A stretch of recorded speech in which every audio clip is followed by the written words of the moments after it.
Hello. Well, it's great to be here. So I am CEO of a science fiction prototyping company.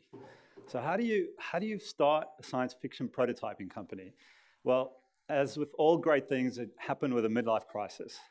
My daughter went off to college. I was kind of bored, successful, but bored of what I was doing. And I decided I needed to do something different. The problem was I had no idea what to do. Absolutely no idea. But what I knew I loved was writing science fiction. So I went out and I did a science fiction writing class at UCLA. And one day during class, I had this epiphany that science fiction could be this really powerful tool to help the world, to tell better stories, and for innovation. And that's because we live in a time of amazing change, where things are changing exponentially. We just saw it in the speaker before us.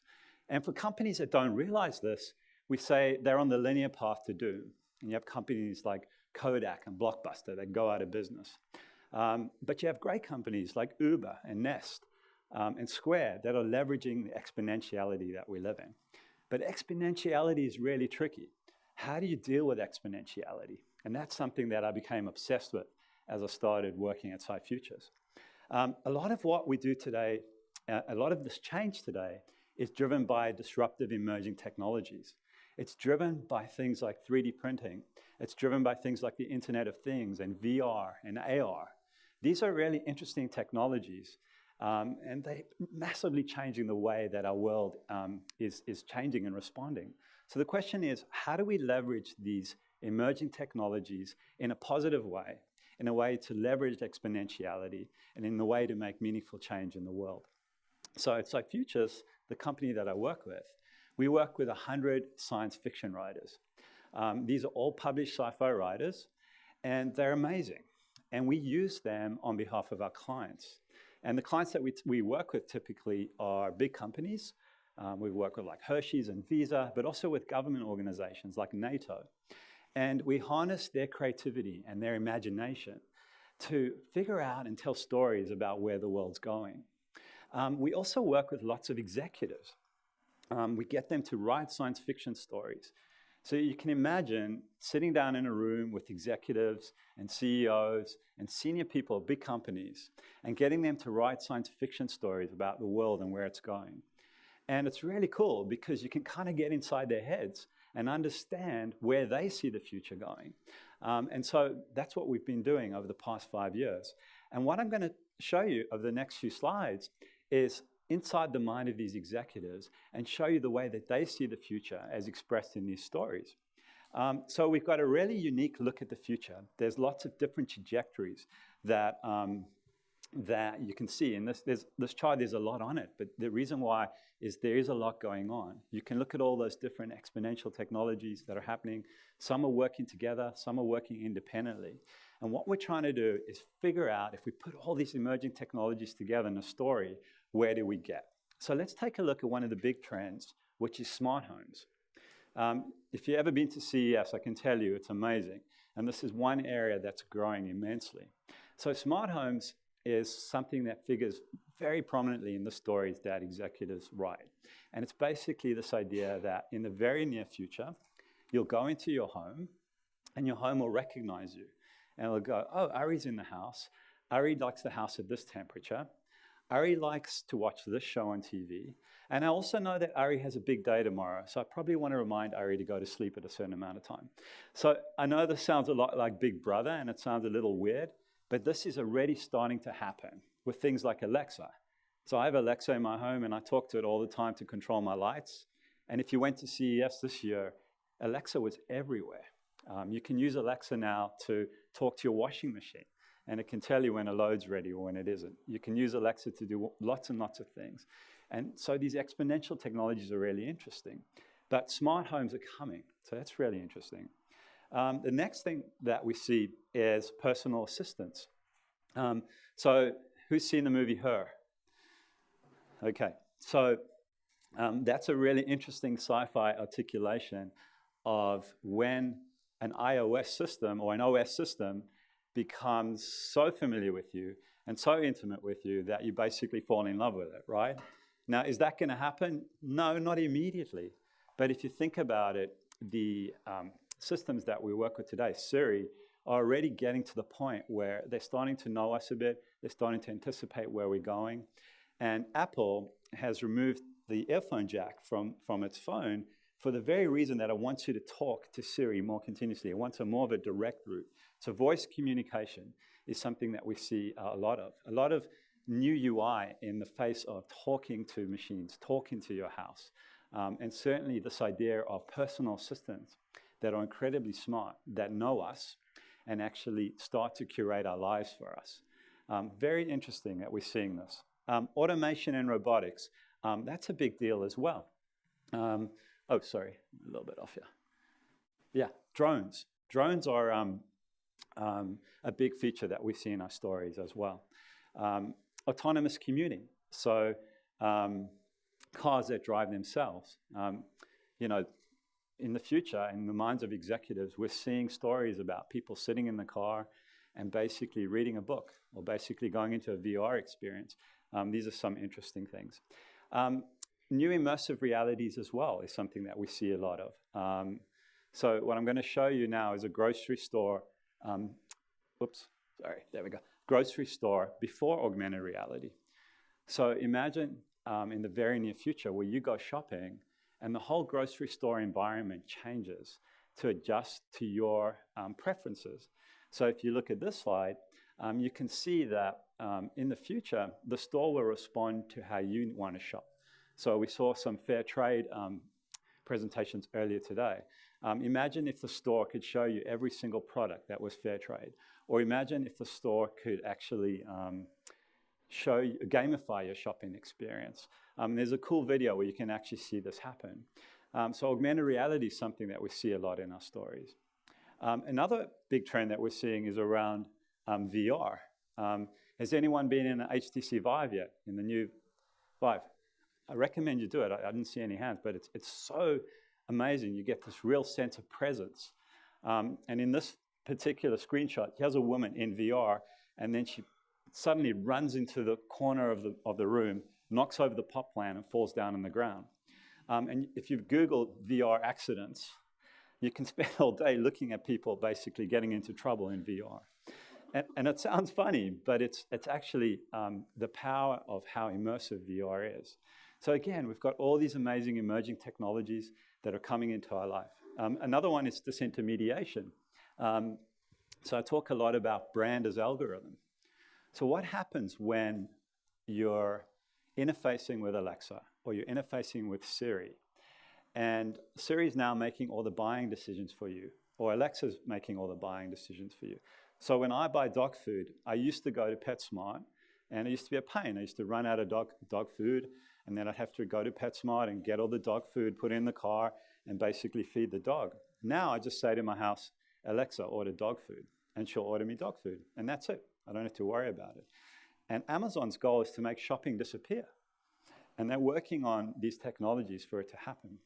So what's happening is, if you're a brand, is that you're being disintermediated if you're not in these ecosystems, which means that if you're a consumer packaged goods brand and you're relying on people to get into your store, it's very important for you to think of your brand as an algorithm so that you can fit into these ecosystems.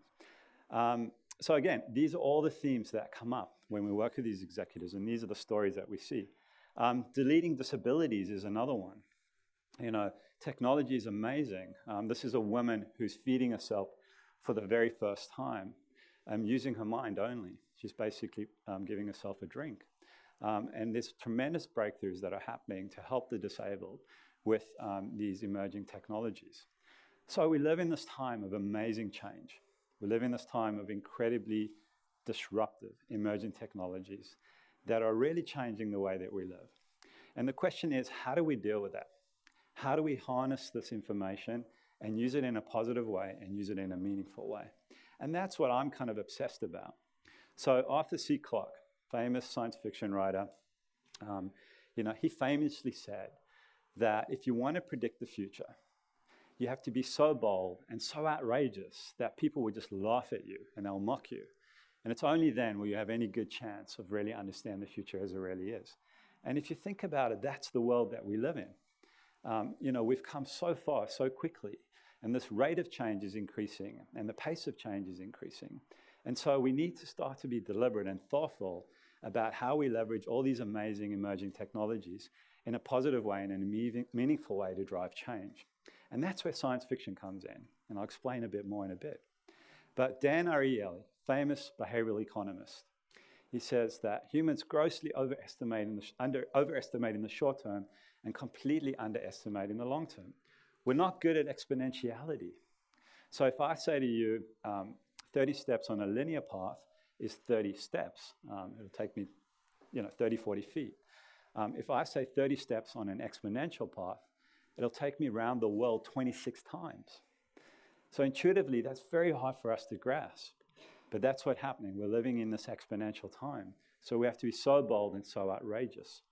And we've seen evidence of this in the past. So this is an article from a newspaper when the internet was just coming online. This is 1991 in May. And they're like, worldwide, what? No way, this is never going to happen. Yeah, boy, were they wrong, right? I think there's some very famous clangers quotes out there of people just saying, the typewriter, the computer would never take off, or, the keyboard would never take off. And we're living exactly in that moment right now. In fact, it's even more profound than it was back then. And this is because when human beings, when we look at technologies early on, they're deceptively disappointing. We go, it's never going to work. It's kind of gimmicky. I'm going to ignore it for a couple of years. And that's really dangerous because it's on that exponential curve and it'll sneak up and it'll bite you in the bottom. But if you can get involved early and if you can figure out how to leverage these technologies exponentially, you can get a massive competitive advantage. So the way to do that is through storytelling. And that's what we do at SciFutures and with our clients, is we help them tell stories about the future so that they can get much bolder, much more profound visions and really understand them as well. So there's a great book by Daniel Gottschall called The Storytelling Animal. And he talks about the fact that the more deeply we are under a story spell, the more likely we are to act and have our beliefs about the world changed. And he says that fiction is more potent than nonfiction at changing our minds. And so there was a great study done by the Ohio State University where they told people information about the world. And there was an experimental design. And they told people that information just as data, just as facts. And then they told them as a narrative. And then they measured people's beliefs about themselves in the world. And what they found was that when they told them a story, they were much more likely, significantly more likely to have their beliefs changed. And even when they told him the story wasn't true, even when they said, this is not a true story, but here's a story anyway, they still had their beliefs changed about the world. And I like to say stories are data with soul. Stories are one of the oldest technologies that we have as a species. It's how we communicate, it's how we make sense of the world, it's how we connect with other people. So what are science fiction stories? Science fiction stories are essentially stories about the future that help us understand and give us ideas and inspire us about where we're going. And so if you think about Star Trek, there was lots of interesting speculation there about technology, but also on the social side. And then you've got movies like The Minority Report, same thing. Big data mining, predictive policing, which, by the way, is kind of happening right now. Things like manipulation with data, with augmented reality and virtual reality, and all that stuff's come and gone already. So we need good stories. We need positive stories. We need inspiring stories. So Arizona State University have a program called the Hieroglyph Project. And what they do is they basically commission a whole bunch of science fiction writers to tell positive stories about the future, because they were sick and tired of all the negative dystopian sci-fi. Now, negative dystopian sci-fi is fun. It's fun to watch, but it also can become a self-fulfilling prophecy if we're not too careful. It's a good way of warning us about the future and saying, okay, these are the consequences of inaction or the wrong action. But we need bold, provocative, inspiring stories of the future to motivate people to want to change their behavior, to give us new narratives of the future with purpose and inspiration, and to drive us to change, to meaningful change. And that's the way that we're working with our clients, is giving them these sorts of stories. And the reason why it works that way is that narratives are a very good way of connecting technology and connecting people in a human way and in a way that we can relate to. So if you work in Silicon Valley or if you work with emerging technologies, you'll know that these people are in love with their technologies, which is fine, they're very cool. And if they tell you about them, they'll kind of bore you to tears. We like to say it's printed ambient. You know, and any engineer or any kind of technologist who's working with technology will tell you all about the cool technical things. And for them, it is exciting and emotionally engaging. But for most people, it's kind of boring. But if you put that into a story, it becomes very exciting. If you can show how people's lives change because of those technologies, it becomes very compelling. And that's because storytelling ensures clarity. It ensures connection. It ensures that we can be creative and speculate about the future. I like to say what we do with our clients is we rehearse the future so that we can anticipate the results of certain actions and the results of certain technologies on our society and our environment. So if you think of Pokemon Go, right? We kind of knew that was going to happen. We saw that somebody was going to invent an AR game that was going to be really compelling. And there were some very interesting unintended consequences. People were trespassing. People were getting injured. They were running into traffic. They were getting mugged. They were also meeting people and socializing. And they were also exercising. And that sort of stuff we could have anticipated if we'd gone through our process. So by telling stories, what we're able to do is to accelerate our preferred futures, to put ourselves there. And it's a combination of storytelling and story doing. So this is some work that we recently completed for NATO. So that was a really interesting project because most of the stories that we write are very inspiring and positive because our agenda is to help organizations tell inspiring, emotionally engaging stories about emerging technologies that really gets the organization and their people to move forward in a positive way that benefits everyone. And storytelling is a very good way to play that out. But for NATO, it was kind of different. Our job here was to anticipate where the enemy could go. And so we wrote a whole bunch of stories. And for NATO commanders, 28 nations, people responsible for defending their countries. And we looked at things like biowarfare and genetic engineering. And actually, one of the stories was very similar to our previous speaker. What happens when we degrade the ocean and the resources in the ocean? How does that affect us from a military and from a NATO point of view? It was really interesting to play that out. And we also write positive stories. Like I said, City of the Future is an anthology that we put out at SciFutures to look at the future of cities, but in a really positive way. And we use that to show our clients some of the work that we can do and also to inspire them about where we could go.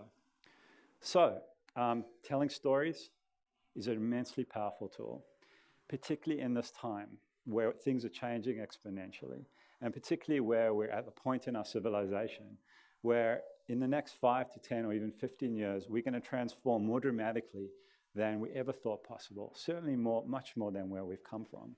These emerging technologies are cool and they're fun, but let's be a little bit more deliberate and thoughtful and imaginative about where we want to be in 10, 15, 20 years.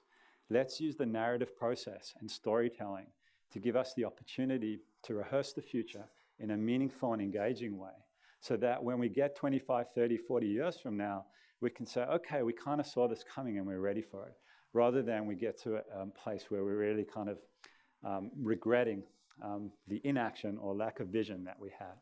So we live in a time where really, if what you're doing isn't seen as science fiction, it really isn't transformative enough. But thank you very much.